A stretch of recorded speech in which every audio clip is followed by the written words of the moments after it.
বৰ ঠাণ্ডা আজি ন ঠাণ্ডা আমি আহক আহক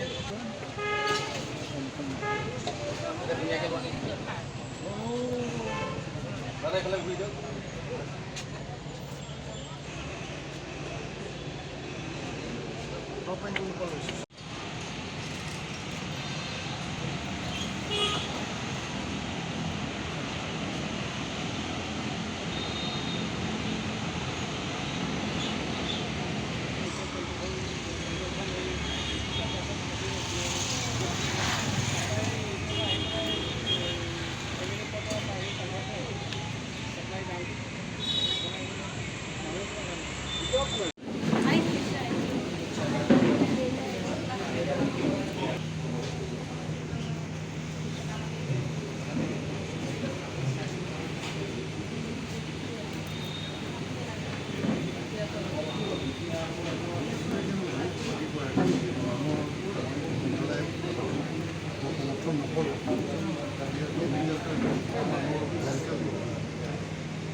আমি গোট খুৱাই বিভিন্ন ঠাইত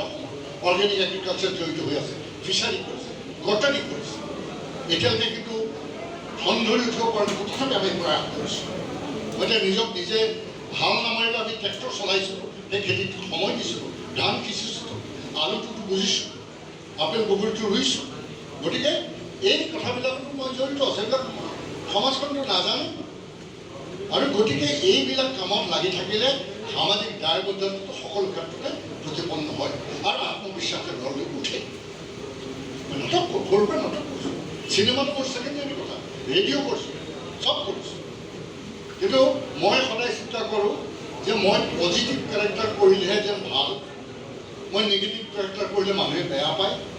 যিবিলাকে মোৰ ওচৰৰ পৰা জানে তথাপি অভিনেতা হিচাপে অভিনেতাৰূপে কেতিয়াবা নিগেটিভ কেৰেক্টাৰ কৰিবলগীয়া হয় যদি কেৰেক্টাৰটো বেটিনিং হয় আৰু এইটো দৰ্শনত আছোঁ কাৰণেই মোৰ দীপজ্যোতিহঁতৰ লগত মোৰ সম্পৰ্ক আমি সাংস্কৃতিক মঞ্চ অসম গঢ় দিলোঁ আজি বিহু শিল্পী সংস্থা অসমৰ নেতৃত্ব লৈছোঁ বহুতেই ইয়াত সকলোৱে মিলিজুলি এটা ভাল বাতাবৰণৰ কাৰণে চেষ্টা কৰিছোঁ চিন্তা কৰিছোঁ এইটো কথা প্ৰকাশ ইতিমধ্যে পৰিষ্কাৰ কৰি দিয়া হৈছে যে আমি কোনো নেতৃত্ব ল'ব খোজা নাই তাহানি বিহু সুৰক্ষা সমিতিৰ নেতৃত্ব দিছিলোঁ তেতিয়াও মোক ৰাখিছোঁ মই বিহুৱা নহয় মোক কিয় ৰাখিছোঁ এটা সময়ত দেখিলোঁ যে নাই নহয় এনেকৈ নহয় বহুত বিবাদত গুচি গৈছে এই বিবাদটো আমাৰ মাজত যাতে নহয় তাৰ কাৰণে আমি সুমীমাংসাৰে এটা বিহুৰ পৰিৱেশ এটা সুন্দৰ যাতে হয় কাৰণ মই এওঁলোকৰ পৰাই শুনিছোঁ আপোনালোকে শাখাৰ এইসকলৰ পৰাই শুনিছোঁ কোনোবা শাখাৰ পৰা শুনিছোঁ যে আজিকালি মানুহবিলাক বিচাৰক আৰু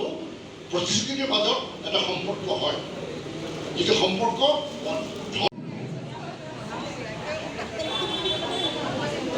বিহুৱা